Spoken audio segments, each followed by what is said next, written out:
Marshall. Welcome to the world of mystery, the world of terrifying imagination. The story you are about to hear is called Lost Dog. Yes, a dog story. But please don't expect a charming family tale about man's best friend. In fact, you may even decide that the dog in this story is man's worst enemy. It all depends on whether or not you share the particular terror of our heroine, Miss Julia Smollett. Get out! Get out of here, please! Please, George, take him away! Come here, George, for Pete's sake. There's nothing to hurt you. Get out! George! Please!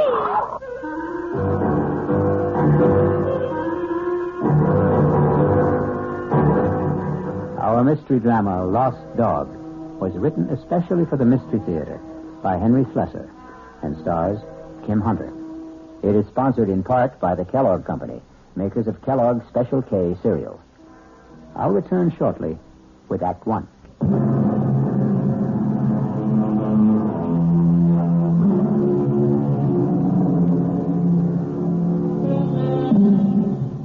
Our story begins in the quiet parlor of a small suburban house at the end of Elm Street.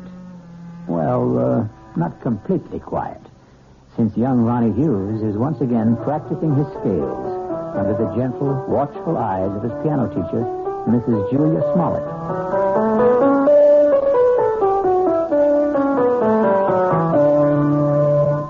Well, that was very good, Ronnie. That was much better than last time.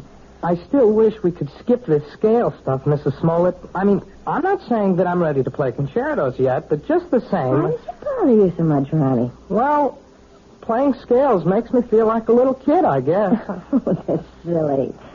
All the finest pianists had to learn their scales before they could play any composition. I guess it's my fault for starting to learn to play so late in life. Ronnie, 19 years old isn't very late in life. I'm 20, Mrs. Smollett. Are you? Already? Oh, now, don't tell me you've been coming here a full year. No, just about 4 months. But my birthday was last week. It was on Thursday. You weren't well last Thursday.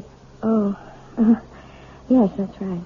You still don't look well. Listen, why don't we see how well you know the chromatics? Your cheek, it's swollen. It's still swollen. Does it hurt? No, it doesn't hurt at all. It was silly of me to stumble and fall that way. I know that your husband hit you, Mrs. Smollett. Now, that's a very silly thing to say. You can't tell me it isn't the truth. I remember the first time he did it. At least the first time I knew anything about it. Now, I'm going to have to put a stop to this. Yes. I wish you would. I wish you'd call the police or something the next time it happens. Now, listen to me, young man. You've been listening to a lot of foolish town gossip. Then tell me it isn't true. What I'm telling you is that it isn't any of your business. Yeah, I guess that's right. It's none of my business. I should never open my big mouth. I'll just keep it shut from now on. Ronnie. Yeah? All right, my husband and I had a quarrel. He was drunk, wasn't he? George is in a very difficult occupation.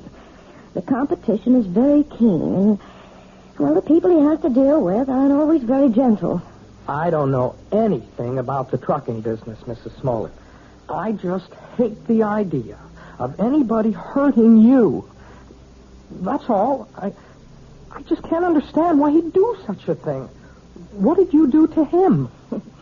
Well, if you must know, Ronnie, I won't allow him to have a dog. What? It sounds silly, doesn't it? And you're right, it is. It's silly on my part. But I'm absolutely terrified of dogs. And unfortunately, my husband wants one. He wants one very much. And that's why he hit you? Well, the argument goes back a very long ways, almost since George and I were married 7 years ago. Well, it wasn't much of a problem when we lived in the city. George didn't have his trucking company then. He was just a driver. But when he got the chance to buy into a firm out here, well, we bought this house. And I guess having a house in the country made George think about dogs and things. But I just don't see what's so important about it. Well, some things become important in marriage. Oh, now, just look what all this talk has done to the time. It's after 6:30. My husband's going to be home in half an hour, and I haven't even started dinner. Will he beat you for that, too? Ronnie, if you keep talking this way, well, I just don't think it would be wise to continue giving you lessons. You don't mean that. I'll see you on Thursday, Ronnie. Yeah. Sure. Bye, Mr. Smollett. Goodbye, Ronnie. And happy birthday, Ronnie.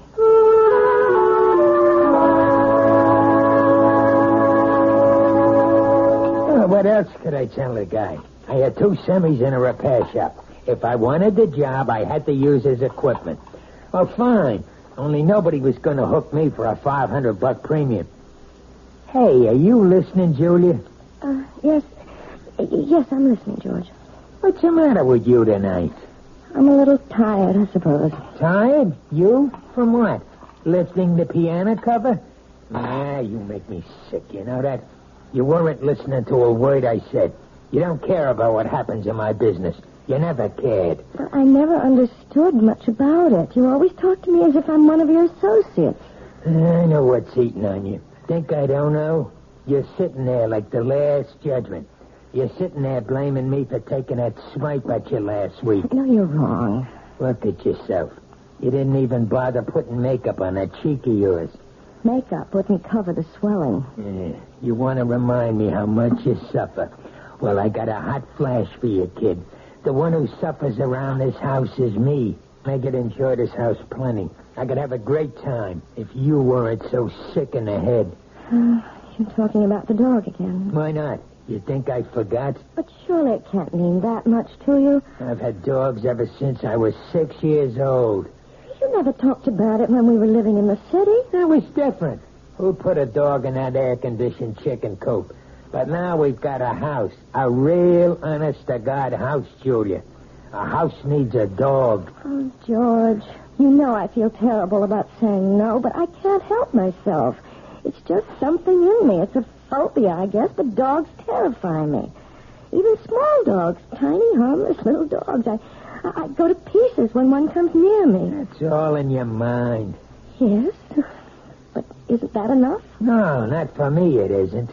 Can't you understand that it's like a sickness, like a disease? Okay, so if it's like a disease, how come you never got cured? How come you never saw a doctor about it?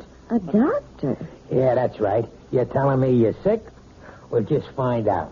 Well, where are you going? I'm going to get you an appointment, a doctor's appointment. I'm calling Dr. McCann right now. At this hour? I'll call him at home and make an appointment for tomorrow. We're going to settle this thing once and for all.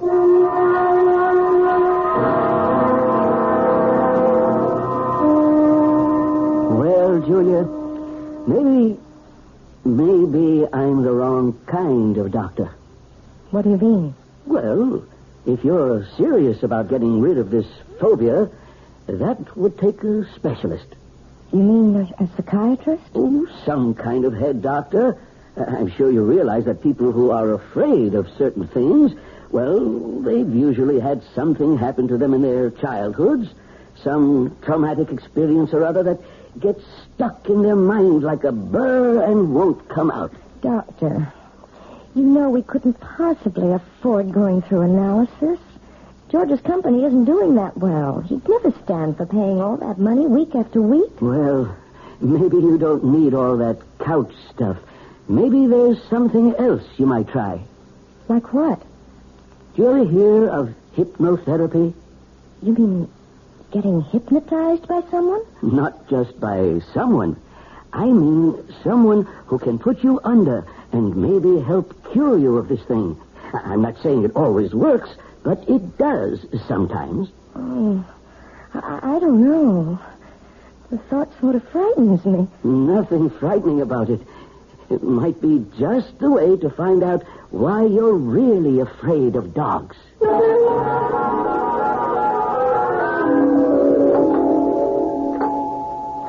One minute. What'd you do? Forget your key? Yes, George, I'm sorry. Where you been so late? It's almost 7:15. I went to a movie after I saw Dr. McCann. I was just so nervous. I had to get out of myself, so I went to this movie, and it lasted longer than I thought it would. Oh, that's great. Just great. Now what happens to my dinner, huh? Dinner's all ready. All I have to do is heat it. That's a fine thing. I come home early to surprise you. You're not even here. I'm sorry, George. Oh, do you think you should have more to drink now? I mean, it won't take me more than 10 minutes to get dinner on the table. Never mind how much I drink. Besides, I'm in no hurry for dinner. I want to know what the doctor said. Well, it's just as I told you, George. There's nothing Dr. McCann can do for me. It's not something that can be cured with a pill. There's gotta be some way. Well, he suggested that maybe a different kind of doctor, a hypnotherapist. A what? Someone who hypnotizes you, who tries to make you go back into your past. It sounds like a lot of junk to me. Well, it might do some good. I really don't know. I'll tell you what would do some good. A little direct action. That's what you need. What are you talking about, George? The only way to learn how to swim is to jump in the water, right? Well, that's what you need, Julia. I simply can't make you understand, can I? Well, maybe I can make you understand. Forget it.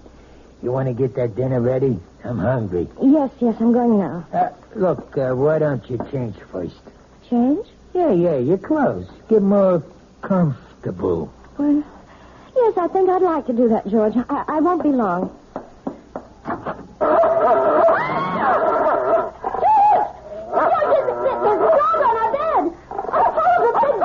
Take it easy. That's my surprise. That's it. Tell her. Get him out of here. Please, George, take him away. It's only a dog, for piss sake. He's not going to hurt you. Get it out, George.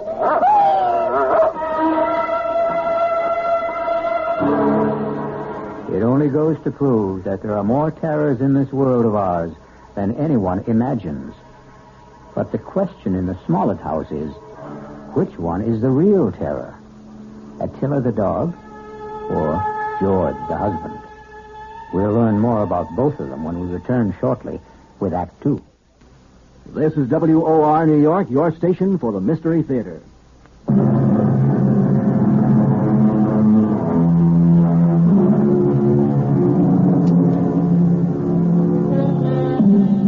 Now let's return to the plight of Mrs. Julia Smollett, the woman whose nightmares take the shape of a barking dog. How long do you want me to board the animal, Mr. Smollett? I don't know. Until that wife of mine gets her head on straight, I guess. Beg your pardon? My wife doesn't like dogs. Took one look at Attila and screamed the house down. Well, some women get scared of Dobermans. This dog's only 6 months old, for Pete's sakes. Practically a puppy. Can you board my dog until my wife gets through with her treatment? Treatment? I don't think I understand. Just give me a straight answer. Oh, yes, sir. Certainly. We'll take the dog for as long as you like. We'll see how long that is.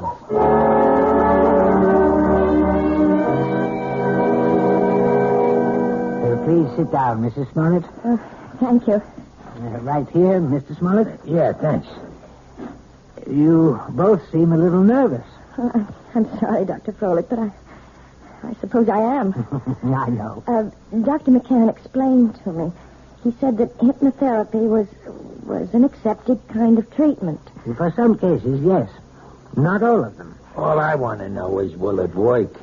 Well, frankly, I don't know much about your wife or her problem. I'm not going to say I can help her get over this particular phobia until I do. Please, George, let me tell the doctor about it. I can tell him in one sentence. My wife's afraid of dogs. All dogs. Big ones, little ones.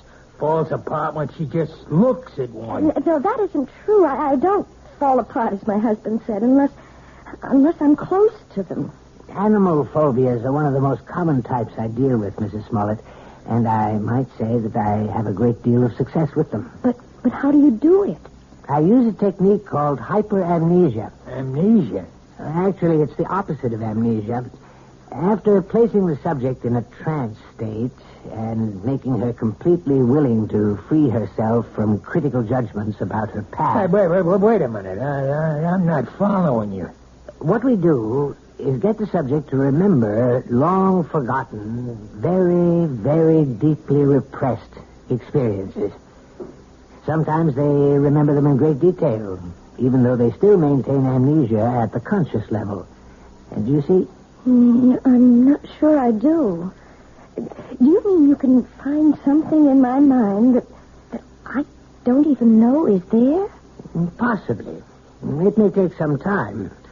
We might need several visits to establish a rapport between us.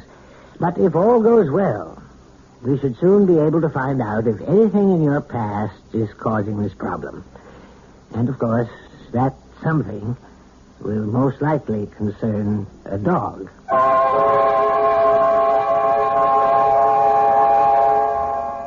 That wasn't one of Hank's longest passes, but it was a bullet right at Joe Flax, deep in enemy territory. George? 3 minutes left in the half. You home already? Whether or not the Raiders will try to go all the way. Well, what happened? How'd it go at Folix? It was all very strange. Well, come on, let's hear it. Did he get you hypnotized or didn't he? Look, I just want to hang my coat up. Look, I'm missing a big game just because I want to hear. You might as well turn it on again, George, because all that Dr. Froelich did was what he called the first stages. What does that mean? I mean, well, he put me under all right. There wasn't any problem about that. Yeah, I figured that. Tell me what he said about the dog. He didn't say anything, George. Oh, what do you mean? Just that. He didn't start talking about my problem. That's going to have to wait until I'm more receptive. What's he trying to do? Keep stringing you along until he bleeds me dry? Those visits cost $50 each, you know that? I know it's expensive, but you're the one who insisted that I go. $50 a week plus kennel charges. A couple of months of that, and I'll be hocking half of my trucks. Look, you tell that guy to get down to business. It's only my second visit, George. Well, we better start seeing some results on number 3, understand? I'm not waiting any longer. There doesn't have to be a number 3. As far as I'm concerned, we can stop right now. What are you talking about? George, I don't want to do this thing. I hate being put under. I hate anybody poking around in my subconscious for something that isn't even important to me. You mean you want to be sick? I think I'll lie down for a while. Don't you walk out on me. I'm sure you'd rather watch a football game. Oh, tell me what to do. I know. You think I'm Mr. Lowbrow. But let me tell you something, kid. You're no fairy princess anymore. Maybe that's what you used to think you were back in the old days. But the only fairy around this house is that piano student of yours. I don't like to talk to you when you're like this. That's what you always say when I'm drinking. Well, I'm not drinking now. And you better listen to what I'm saying. Oh, please, George, don't touch me. Yeah, I knew that was coming next. Don't touch. That's your favorite phrase, night and day. Don't touch, George. You're hurting me. That's the only thing you understand. The only touch that means a thing to you. Let go of me. Stop being such an animal. I'll show you what animals do. No, George, please, don't. I'll show you what kind of an animal I am. I'll show you. Don't, George, please don't. Please.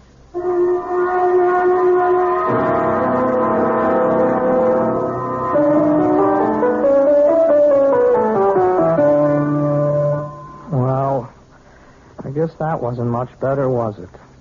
What? You didn't think much of the performance. I mean, it wasn't exactly Horowitz, was it? No, it was perfectly all right, Ronnie, really. But you're not all right, are you? Oh, yes, I'm fine. You look awful. No, I didn't mean that. You never look awful. But you're acting so funny today. Oh, I'm sorry. I guess I have something on my mind. Can I take a guess? No. What you can take is the next page of this lesson. Listen, Mrs. Smoke. Look, Can I call you Julia? Oh, really, Ronnie? I know. You're going to give me all that stuff about teacher-student relationship. Only I'm sick of calling you Mrs. Smollett. I hate it. I hate it because it's his name. Ronnie. No. You're the most important thing in my whole life. Please, Ronnie. I don't want you to say things like that. They're not true, and they're just making it impossible for me to teach you. You know how I feel about you. I'm sure you do. You're just too smart not to have seen it. I know that you're 20 years old. Is that why you don't want me to talk about it? Because I'm younger than you are? It's flattering that you feel that way, Ronnie, but I know it's just a little crush you have. Boys go through that sort of thing all the time.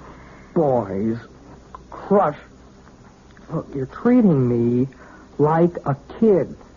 If you ask me, that's why you keep me on those damn scale exercises all the time, so you won't have to think that I'm any more of a man than those 10-year-old kids that you teach all the time. No, Ronnie. I know you're a man. Of course I do. Well, and if you think that, treat me like one. Just once. Please. Please. Let me kiss you, Julia. Just once. Ronnie. Please, Julia. What is it? What's the matter? It's nothing. I just bruised my neck a little, and when you touched it... Your neck? Yes, it's nothing. Is that why you're wearing the scarf today? Let me see. No, Ronnie, don't. Oh, my God. It was just an accident. Nothing but an accident. You're all bruised. Your whole neck. Look at it. I can see more bruises. Down the shoulder. What did he do to you? Please don't talk about it. I can't bear to talk about it. You don't have to. Julia, you don't have to. But he's going to talk about it. With me.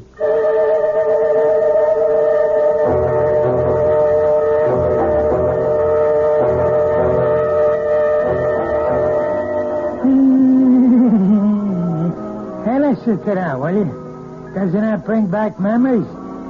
Hey, Julia. What? That song. We used to dance to it, remember? In a girl room, first year we were married. Hey, you want a drink? No, thanks. You're drinking enough for both of us. Makes me feel good. Yes, I know. I should think about wives. They ought to do what their husbands do. A man needs a pal, not just a wife. I'm sorry that I'm not a pal, George. That's why I need a dog, you understand? A man's got to have a friend. Somebody who understands him, you see? You really think that dog, what's his name, would understand you? His name's Attila. Attila. That's an awful name for a dog. A frightening name. Everything scares you, even names. Oh, who the heck is that? I don't know. Hello, Mr. Smollett. Hey, what is this? Since when do you give piano lessons at night, Julia? Ronnie, what are you doing here? I didn't come for a lesson. I came to talk to Mr. Smollett. You want to talk to me? About what? May I please come in, sir? Yeah, sure. Come on, Sonny. Ronnie, you shouldn't have come here. I won't stay long. I just want to say something to your husband. Sure, kid. Go ahead. I wanted to say that I know what you're doing to Julia. I know how you've been hurting her, and I won't let you get away with it. What was that? Oh, Ronnie, no. Look, even if she doesn't want to say anything about it, I will. You touch her again, I'll go to the police. I mean that. See, there are laws in this country. I think maybe I'm hearing things. I swear, Mr. Smollett, you ever hit her once more, you're going to go to jail. So I'm going to jail her, and you're going to put me there. Ronnie, I begged you not to do this. No. It's okay, Julie. I like hearing this. I mean, I want to know what the younger generation is thinking. You don't want me to hit my wife anymore, is that it? That's it. You sure you know the difference between hitting and just giving little love taps? Please, Ronnie, go. Go right now. I mean, maybe you made a mistake, kid. For instance, this is a love tap. Oh, George! Now, that's a love tap, Ronnie, baby.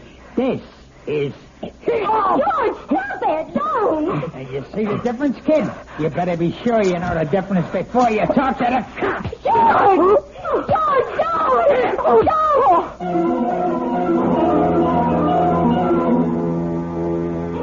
Yes, it's sad to realize that all men who love dogs aren't necessarily lovable themselves. But obviously, George Smollett is a man who believes that brute force trains people as well as animals. He may be right in some respects, but perhaps he should be aware of the old saying that every dog has his day. I'll be back shortly with Act 3.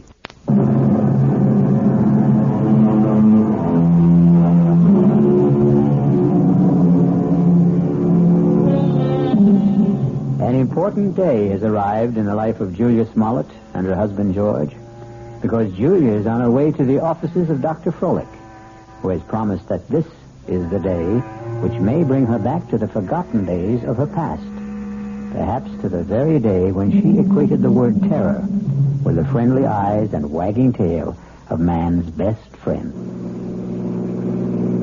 This better be the payoff. That's all I've got to say. I hope you're not disappointed, George. Well, at least you're talking to me. That's the first word you've said to me in 2 days. I haven't had much to say. Look, the kid Ronnie's all right. I didn't mark him up. He's still as pretty as ever.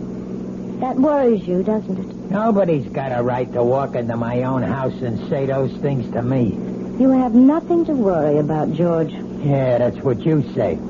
$50 a visit is something to worry me, and $40 a week for the dog, and a lot of other things. We've also lost a piano pupil. I suppose you realize that. Who cares about that? Ronnie paid $20 a week for his lessons, George. I won't miss it. Not as much as you'll miss your little Prince Charming. Well, what about it? About what? You're going to miss him, right? You're not going to have any shoulder to cry on, are you?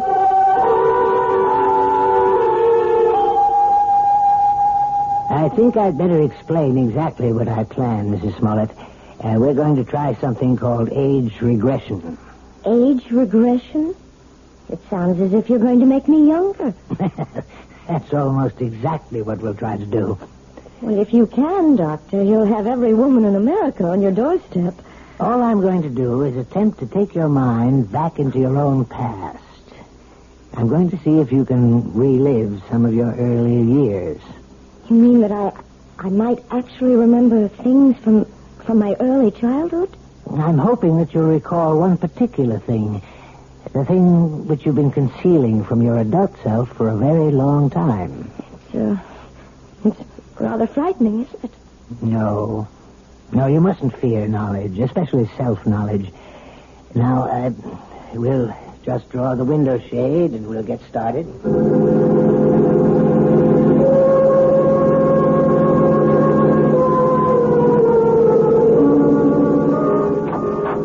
Mrs. Smollett, would you like to come inside? Me? You mean you're all through so fast? No, we're not through, but your wife is in a deep trance, and I thought you might want to be here when we begin the age regression attempt. Well, sure, if you want me in there.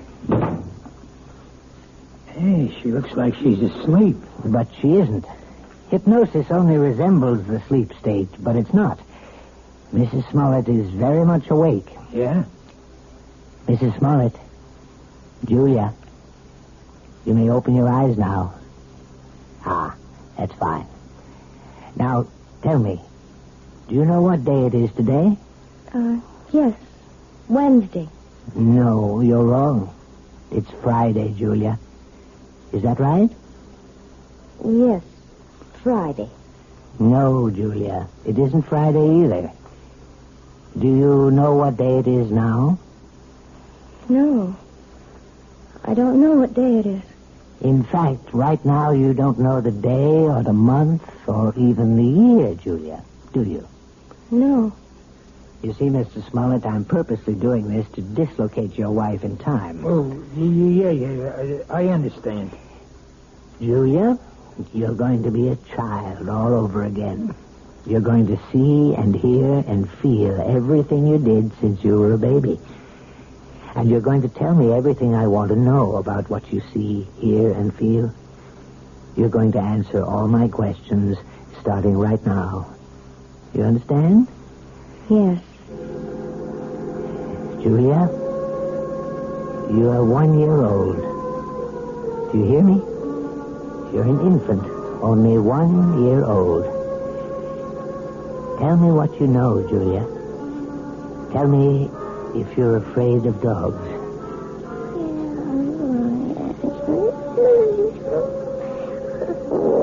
Oh, my God. You sound like a happy baby to me, Julia. I don't think you had any fear of animals when you were a little baby. Did you?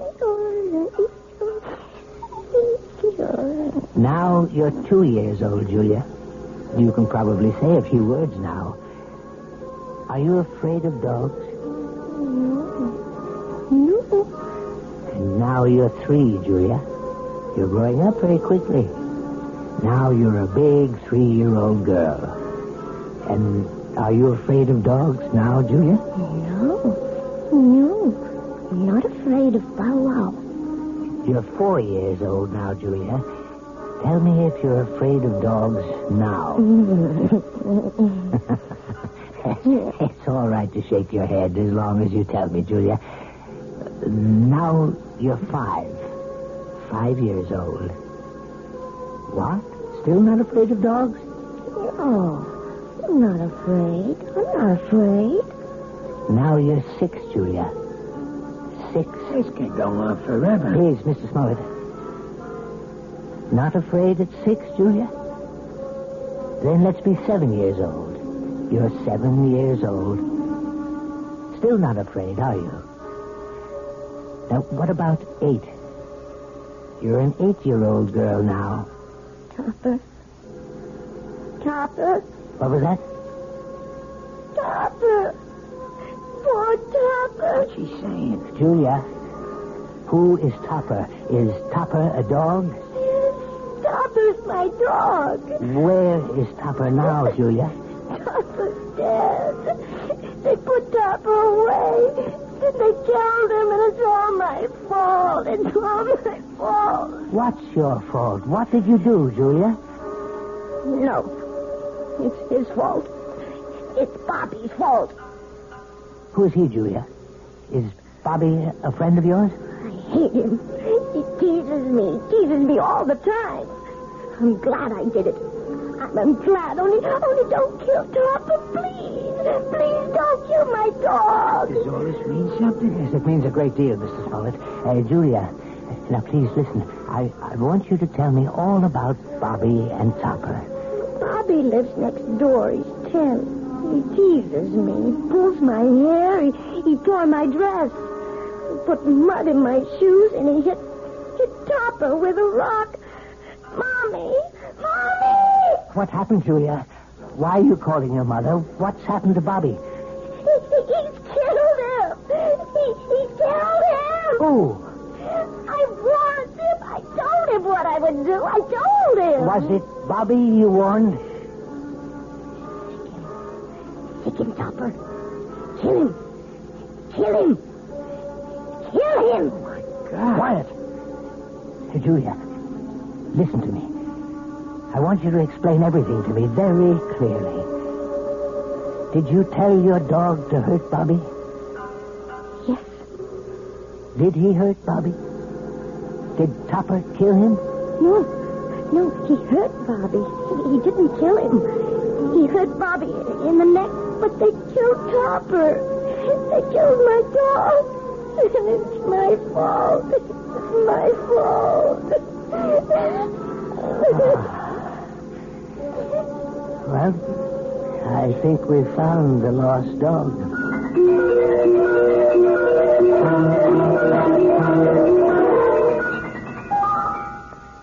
So, now you know, Mrs. Smollett. Now you may be able to understand. It was this one incident in your childhood, this one tragedy of your past innocence, which is responsible for your phobia. More than anything, you have a strong feeling of guilt. You blame yourself for what happened to little Bobby, when in all likelihood you were not in any way at fault. No, Dr. Froelich. You're wrong about that part. It was my fault. I remember it all now. You probably just wished that Topper would turn on the little boy, and you saw your wish become a reality. So you accused yourself of a crime. I didn't wish it. I told Topper what to do. I hated Bobby so much I wanted him to sink his teeth in that little boy's throat. Well, at least you've brought it all into the light, Mrs. Smollett.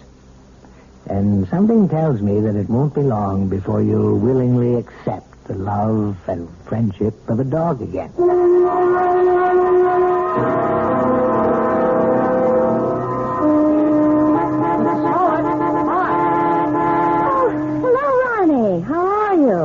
I'm okay, I guess. That looks like a brand new car you're driving. Oh, yeah, it is. My parents gave it to me for my birthday, but, well, it took a couple of months to get it here from the factory. Well, you see, I wanted a couple of special things done to it. It's very handsome, Ronnie. I'm sure you're enjoying it. Yeah, it's great. I guess you've been shopping, huh? Yes, I have been. Ronnie, maybe you'd like to come inside for a few minutes for some tea or something? I'm afraid I can't right now. See, I'm supposed to pick up Lisa at her house. Lisa? Yeah, Lisa Bryant. We, sort of going steady now. Yes, of course. Well, it was very nice running into you, Ronnie. Yes, it was. Hey, by the way, you're looking, well, you seem real fine these days, Mrs. Smollett. Yes, Ronnie. I'm really very fine. Now I've got to go inside. It's time to feed Attila. Who? Goodbye, Ronnie.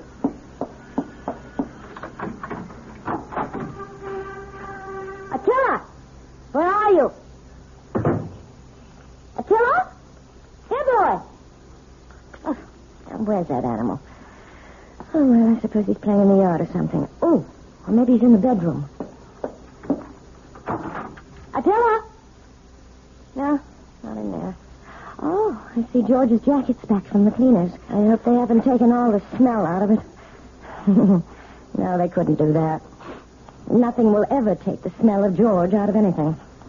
Now to find that animal. Attila! Where are you? Attila? Are you here? Oh, there you are. Oh, for heaven's sake. Are you still tied up, you poor thing? Oh, well, don't worry. I'll have you out of that in a minute. We can't have you tied up, can we, boy? We can't play our little game if you're tied up. Yes, that's a good dog. Good boy, Attila. Now, let's play our little game. See the jacket, Attila? See? Smell the jacket, boy. Go on, smell it. That's a good boy. Now, stick him, Attila. That's it. Stick him, Attila. Stick him.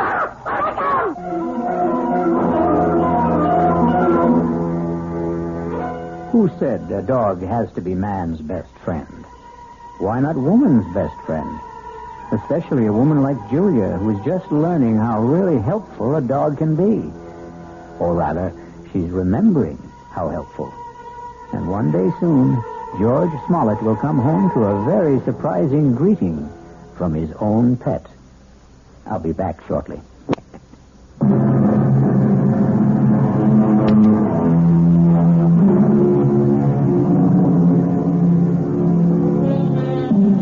We hope we haven't given you the impression that we don't love dogs. We love them very much, especially since dogs are descended from wolves. And the wolf is not only a fascinating creature, he also does something wonderful for all lovers of mystery stories. He makes this chilling sound. Our cast included Kim Hunter, George Matthews, Robert Dryden, Gil Mack, and Mandy Patinkin. The entire production was under the direction of Hyman Brown. Now, a preview of our next tale. They'll never be satisfied. We got him out of the country. What's to keep him from coming back when he's broke or even threatening us from abroad? I gave him $1,000 in cash only a few days ago. When he was picked up in the bar, he had only about $270 left. In a matter of 2 days, he'd squandered over $700. But if he were made to understand that the sum agreed on was all he was going to get. Can't I make you understand? We're not dealing with a rational, honest man. What can you do? There are only 2 things one can do about a blackmailer. Keep on paying and paying forever. And the other? And the other? Kill him. Radio Mystery Theater was sponsored in part by Anheuser-Busch Incorporated, brewers of Budweiser. This is E.G. Marshall inviting you to return to our Mystery Theater for another adventure in the macabre. Until next time, pleasant dreams.